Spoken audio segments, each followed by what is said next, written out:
একমাত্র নবী জীবনে কোনদিন মিথ্যা কথা তিনি বলেন নাই, মিথ্যা কি জিনিস তিনি জানেন না। এই নবীজির জবান দিয়ে হাদিস খানা আল্লাহরে ডাক দিয়ে কইবে, আল্লাহ ওটার তো কোনো ব্যবস্থা নাই, সিঁড়ি টিড়ি নাই, লিফট নাই, কিভাবে উঠবো? আল্লাহ নবী জবান দিয়ে বলেন, ইউকালু লি সাহিবি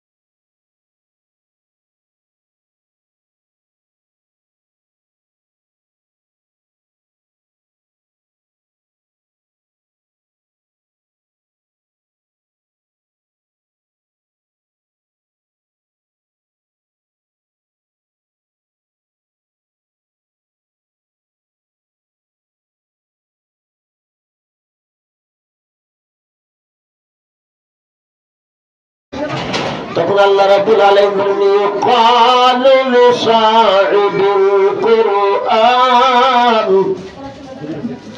ও কোরআনের সাহেব, কোরআনের দারোগা হাফেজকারী মাওলানা মুফতি, ইকরা পড়ো, ওয়ারতাকি ওঠো, কামা কুনতা তুরাতিলু ফিদ দুনিয়া, যেইভাবে দুনিয়ার জমিনে তুমি তেলাওয়াত করতা, ফা ইন্না মানজিলাকা ইনদা আখিরি আয়াতিন তাকরাউহা, আও কামা ক্বালা আলাইহিস সালাতু ওয়াস সালাম।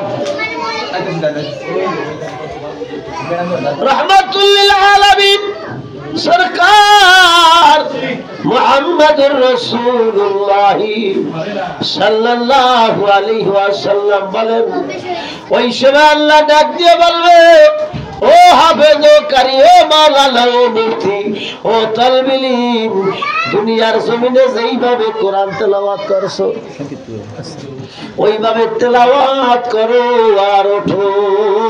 তোমার ঠিকানা হলো 6666 তেলা আল্লাহ জান্নাতের উপাদ।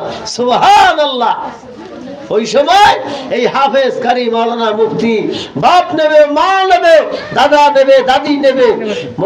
আশরাফ আলী থানভী রহমাতুল্লাহ আলাইহি বলেন, একজন হক্কানি আলেম যতদূর পর্যন্ত চোখে নজর আসবে অতদূর পর্যন্ত মানুষগুলারে সুপারিশ করিয়া আল্লাহ জান্নাতে নিয়ে যাইবে।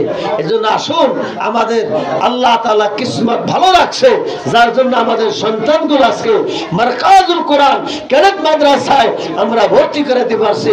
আল্লাহ তাআলা আমাদের সন্তানগুলো আগামী দিনগুলো সুখময় শান্তিময় করে দেন, সুশিক্ষায় শিক্ষিত হয়ে দেশ ও জাতি, দ্বীন ইসলাম, দেশ ও মানুষের খেদমত করার তৌফিক দান করুন।